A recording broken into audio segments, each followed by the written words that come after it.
When you typically ask somebody, how's your day been going? You can usually expect one of two responses. Either, oh, I'm doing great, or it's been pretty rough today, but I'll push through it. Sounds about right?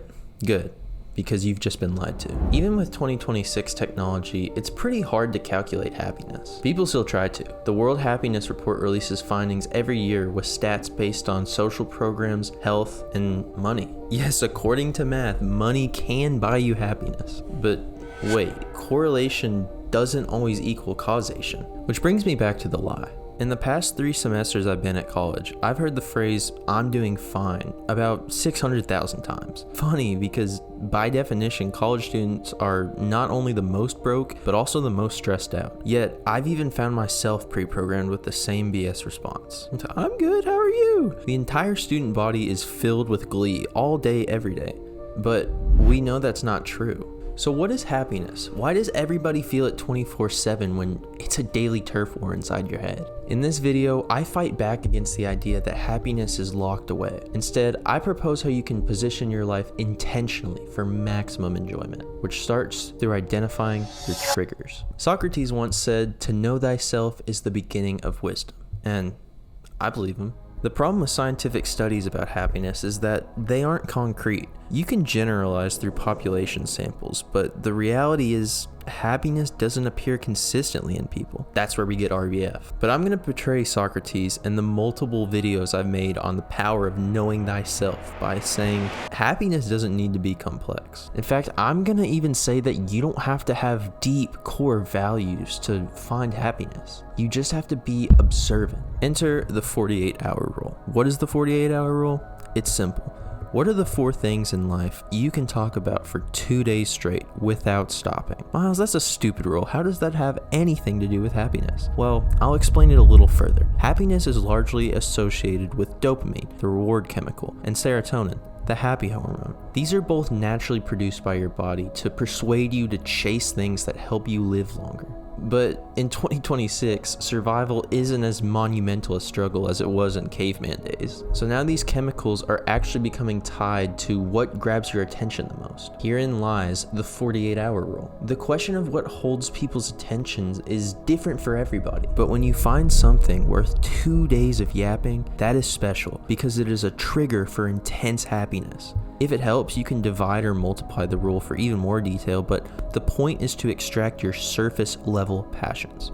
If your 48-hour rule uncovers wheelchair basketball, Christopher Nolan, Breaking Bad, and mechanical engineering, then suddenly you have self-actualization because those are the things you know that make you happy.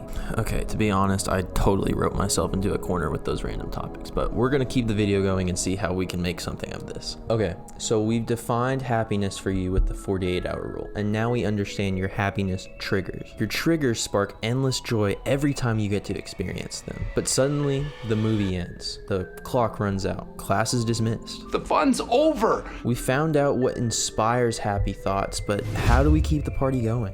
Remember in Inside Out, where Joy's character is a control freak dead set on killing sadness? Yeah. The lesson Pixar was trying to share in that film is the value of all emotions, even negative ones.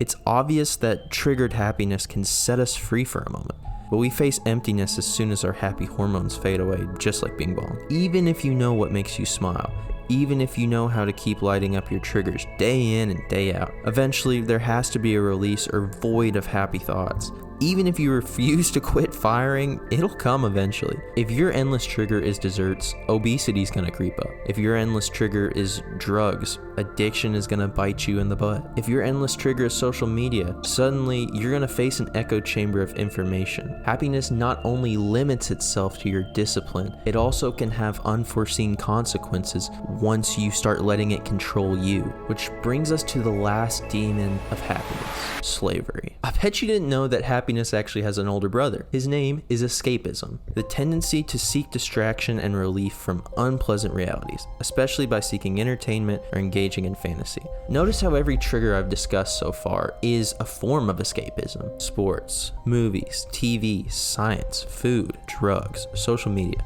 All these concepts are ways human beings transport themselves away from their problems. But when you have to come face to face with your problems, suddenly it's intimidating. So intimidating that the only thing that gets you past them is the promise of what makes you happy. I can get through this work shift because I get paid in 2 days. God, this is embarrassing, but at least I'll get $20 out of it. I hate my husband, but he provides financially for our kids. Well, ladies and gentlemen, there you have it. Money apparently can buy you happiness because money is the only thing activating our happiness triggers. It's our Achilles heel. Daddy Warbucks is linked in some small way to every single trigger imaginable in this entire world because cash equals value. And like I explained before, value is what defines what makes us smile. So I guess us broke college students are just forever defined as these eternal grumps with broke, fake happy faces. But I feel pretty good right now. In fact, wasn't I the guy earlier who said I knew the transformation behind a happy life?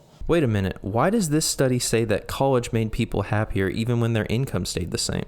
Why does this article claim that this happens no matter where you attend school? Why is this project showcasing that college students are more confident and healthy people with thriving social lives?